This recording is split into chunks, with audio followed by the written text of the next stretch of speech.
Good morning. I'm Mark Allen with Gaper.io, and I'm here today with Gian Wei, the co-founder of Buildzoom. Good afternoon, Gian. How you doing? Hey, it's a pleasure to meet you. I'm looking forward to talking. Yeah, thanks for joining us today. So to start with, can you share a brief background of yourself and your work experience? Yeah, sure. So prior to Buildzoom, I worked in product development in the first kind of for a actual startup, building out a product platform focused on media monitoring in Hmm. for public relations firms. And then I went to a SaaS company where I was building out a suite of products for marketing and PR professionals before Buildzoom.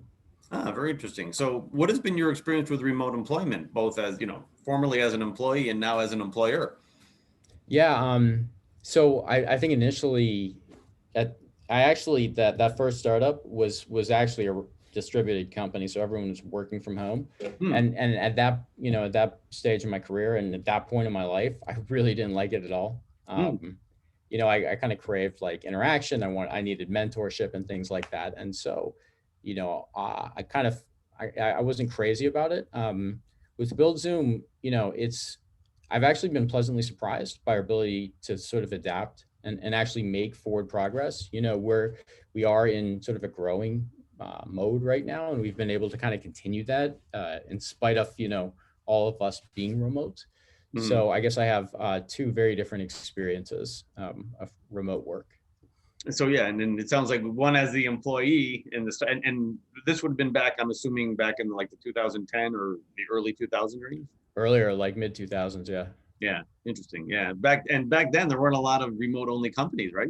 Almost No, everybody. there were hardly any Yeah. actually. No, yeah. So yeah, that had to be a little bit of a shock. So what do you think is the future of remote employment now that you've had a taste of you both of it? What do you think is the future, and what do you think could be done differently to make it more effective? Yeah. I mean, it's been like this really interesting experiment, right? Like where you've literally forced everyone into it. And Hmm. so when you're forced into it, you kind of like evaluate like what, you know, all your assumptions, Hmm. right? Are they Yeah. are they accurate or are they not accurate? And I think we found that some are sort of accurate and some were just sort of false. Hmm. And I think the future is going to be, kind of a hybridized model Hmm. where like this dogma around, hey, 9 to 5 in office, have to be there every day. I think that's just, that's not going to be there really for the most part anymore, unless you have to, right? Unless the work Right. demands you are. Um, but uh, but I think actually, all remote, all entirely distributed, also isn't really viable. So Right. there's gonna actually be a bunch of probably models that are sort of, in that middle area, Hmm. right? Yeah, I would agree, and I think it'll depend upon the type of company, right? Yeah, for sure, Yeah. absolutely. So Yeah, the type of company and I think the demographic of people yeah. at the company. Yeah, I would agree. So, what is the story of Build Zoom? What is the product and service you offer? Who do you offer it to? All those things. Yeah, so we're focused in the construction sector. Now the construction sector is really big, right? Like it's like 1.3 trillion annual expenditure big. Okay, so our segment is now focused on like pretty large, complex residential alterations. So like, you know, everywhere from like 50K remodels to like 800K gut renovations. And then ground up residential construction Hmm. and commercial alterations, increasingly getting into some commercial construction projects, multifamily, some mixed use. But definitely, I think from a platform standpoint on the larger end of things. Hmm. And so what we do is we basically, our technology, our platform, we've basically mapped out the entirety of the supply side in construction. So by gathering permit data and licensure data, we're able to analyze every licensed contractor in the US. So when an owner comes in, we're able to kind of evaluate the requirements and then, do some kind of deep analysis to understand who we should be, what's called like bid the work out to, who we should bid the work out to or connect that owner to. But because that whole process of actually going through what's called pre-construction is pretty complex, we have a service layer where we're actually pairing them with somebody who's really well versed in construction, who's actually going to be walking them through the process, negotiating on their behalf, serving as their representation through this process. So it's kind of a combination of the tech and service. Interesting. And did you have any experience in construction before this? No, I didn't. It probably would have been, I mean, in hindsight, I should have spent like the first, year on a job site, probably. We would have been further along if I had done that.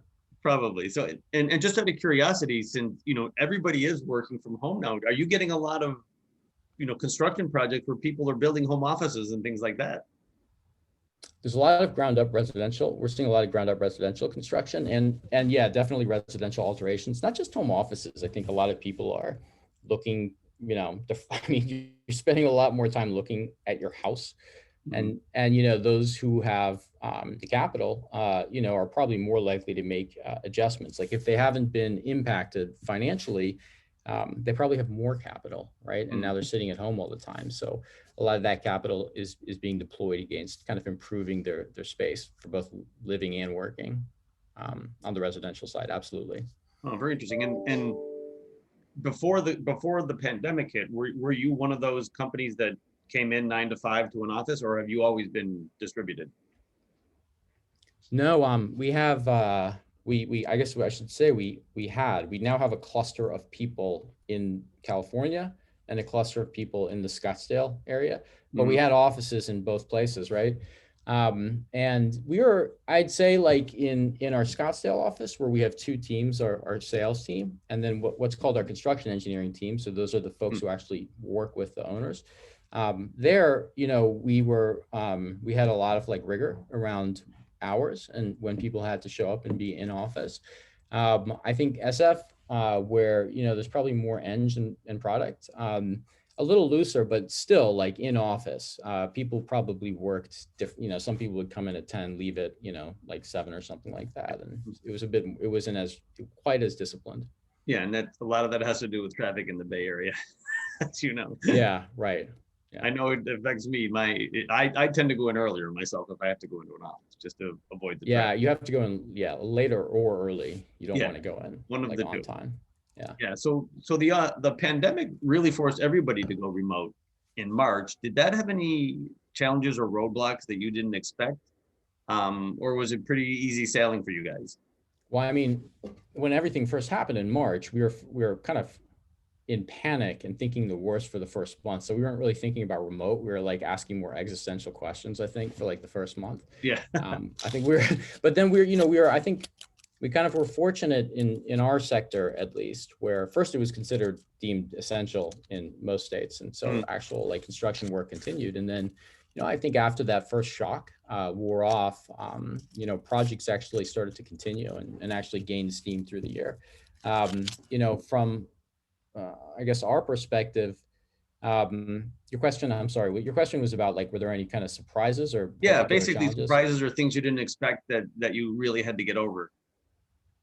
I was actually surprised by our ability to kind of create or sort of not be completely hindered really once we got back to business.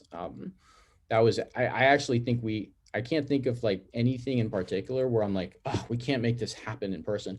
I think on a day-to-day basis, some of the problem solving that would have taken place in office, right? Like there were things we learned and picked up, but I don't think there was anything that was sort of like shockingly problematic. And now that we've made this adjustment, do you foresee yourself going to a hybrid model, like you said before? Yeah.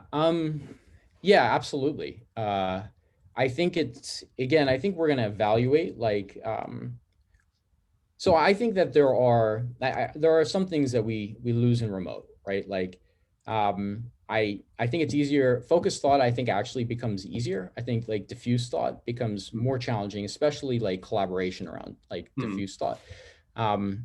Like I actually, a couple of weeks back, I had our head of growth. He was kind of visiting, he's actually going surfing in the area. I'm in SoCal right now.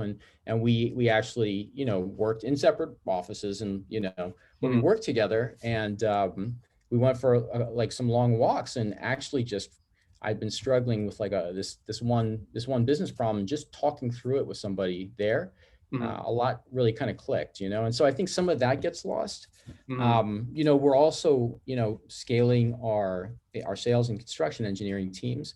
And, when we're bringing junior folks on, we want to inculcate them into, our culture and like how we do things. And I think a lot of that happens more easily on Mhm. site as opposed to remote.